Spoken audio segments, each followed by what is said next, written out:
आज हम आपके बीच में एक छोटी सी सुंदर जीवन से संबंधित एक कहानी सुनाने का प्रयास कर रहे हैं।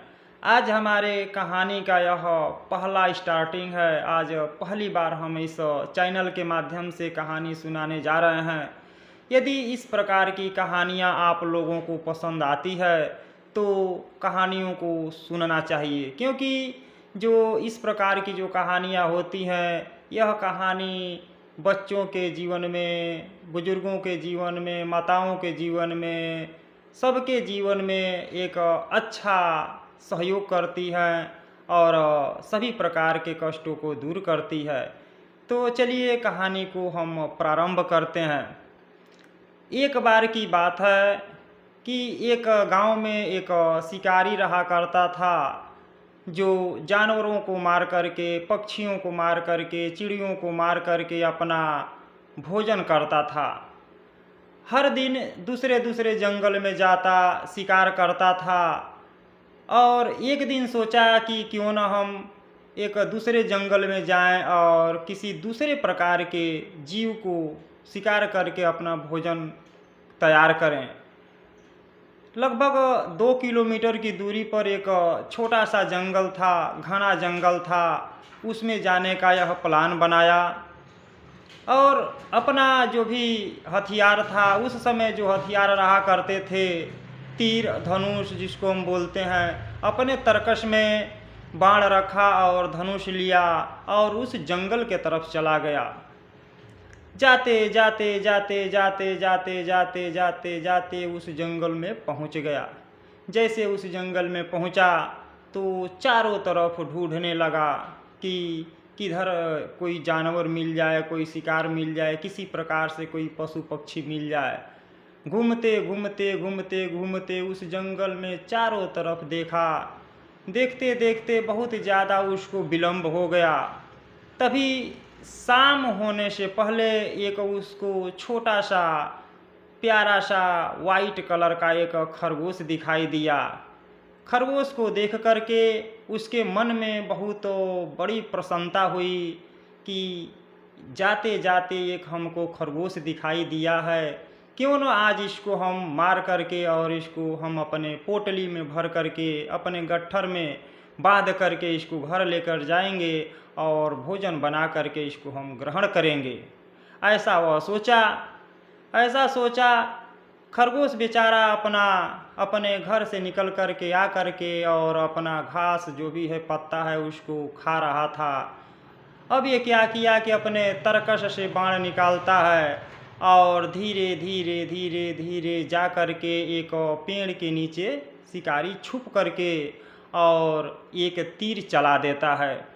जैसे एक तीर चलाता है तो तीर का जो निशाना था थोड़ा सा चूक हो गया। खरगोश के सीने में न लग करके तीर वह खरगोश के पैरों में जा करके लग गया, जिससे खरगोश के पैर से ब्लड चूने लगा, टप टप करके ब्लड चूने लगा। तब तक खरगोश अचानक देखा कि अरे हमारे पैर में कहाँ से चोट लग गई, और अचानक ऐसे मुड़ करके देखा कि हमारे कुछ दूरी पर ही एक शिकारी है और अपने बाणों से हमको मार दिया है। चलिए ठीक है, हमारे सीने में बाण नहीं लगा है, यह भगवान का बहुत बड़ा उपकार है, हमारे पैर में बाण लगा है। अब कुछ दूरी पर है, क्यों न हम तुरंत यहाँ से भग करके अपने घर चले जाएं। ऐसा सोचा और खरगोश तुरंत वहाँ से उछड़ करके अपने घर में जा करके घुस गया, छुप गया। वहाँ से उसका घर लगभग 100 से 200 मीटर की दूरी पे था। वहाँ से उस घने जंगल में भगते भगते भगते भगते जा करके अपने घर में वह छुप जाता है।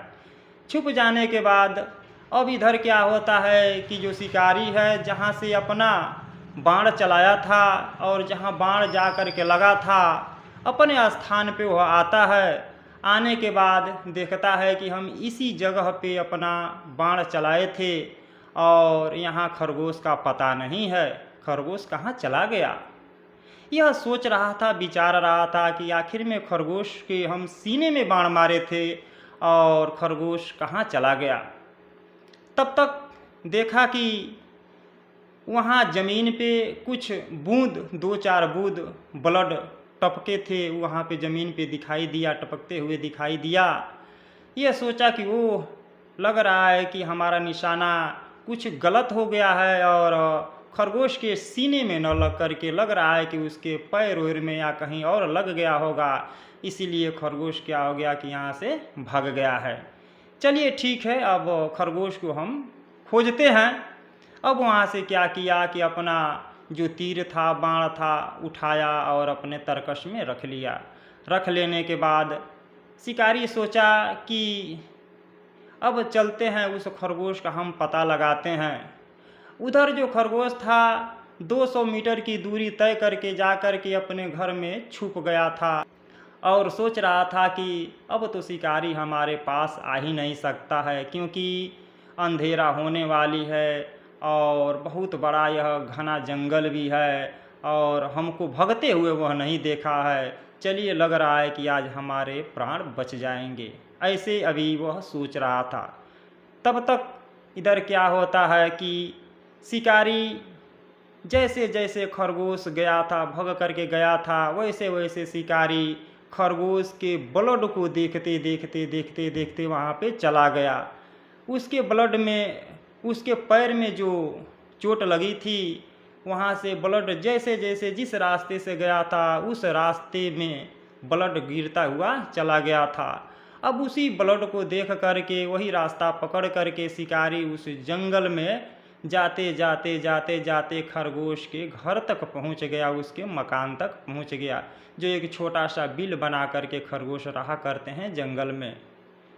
जाने के बाद उसके दरवाजे पर जाता है और जा कर के कहता है, अरे खरगोश, हमने तुमको मारा है और तुमको हम भोजन बनाएंगे, तुम अपने घर में न छिपो, बाहर निकल के आ जाओ, नहीं तो फिर यहाँ से एक और बाण चलाएंगे तो तुमको बहुत ज़्यादा कष्ट होगा, इसलिए हम जैसा कहते हैं वैसा करो, तुम निकलो, बाहर आओ, हम तुमको ले करके अपने घर जाएंगे। जब इतना शब्द खरगोश सुना, सुनने के बाद अचंभा हो गया कि अरे, यह शिकारी कैसे हमारे घर चला आया, आखिर में इसको रास्ता पता कैसे चला, ना इस जंगल में कोई आदमी है, जानवर भी हैं, तो शाम होने वाला है, आखिर में इसको रास्ता बताया कौन। चलिए, शिकारी तो हमारे पास आ ही गया, चलिए हम निकलते हैं, निकल करके पहले पूछते हैं कि आपको रास्ता बताने वाला कौन है और आप किस रहस्य से हमारे पास आए हैं, इसका हमको रहस्य जानना बहुत ज़रूरी है। यदि आप इस रहस्य को बता देते हैं तो हम प्रेम से, प्यार से आपके पोटली में, गट्ठर में बंद करके हम आपके घर चले जाएंगे और आसानी से हमको आप भोजन कर सकेंगे। जब इतना खरगोश बोला तो शिकारी कहा कि तुम बड़ा ईमानदार लगते हो, चलो जब इतना पूछ रहे हो तो हम बता दे रहे हैं। बोला कि जैसे हम पेड़ के नीचे छुप करके तुमको तीर मारा, तुम्हारे सीने में बाण चलाया था, लेकिन सीने में न लग करके तुम्हारे पैरों में जा कर के बाण लगा था और तुम वहाँ से भगते भगते भगते भगते आ करके अपने घर में छुप गए हो और वहाँ से जिस रास्ते से तुम भग करके आए हो उसी रास्ते को हमने देखते देखते आया है, क्योंकि तुम्हारे पैर में जो चोट लगी थी उस पैर से जो ब्लड है वह टपकता हुआ तुम्हारे घर तक आया है और उसी ब्लड को देख करके हम तुम्हारे घर चले आए हैं। यही रहस्य है, यही पहुंचाने का हमारा तरीका है। तब उधर खरगोश सोचता है, वाह, आज हमारा खून जिसको ब्लड बोलते हैं, आज हमारा ब्लड हमारा नहीं रहा, आज हमारा जो प्राण जा रहा है वो हमारे ब्लड का कारण है। यदि हमारा ब्लड नहीं रहता तो हमारा प्राण नहीं जाता, शायद प्राण बच जाता। तो आज हमारा प्राण लेने वाला हमारा खुद ही ब्लड है।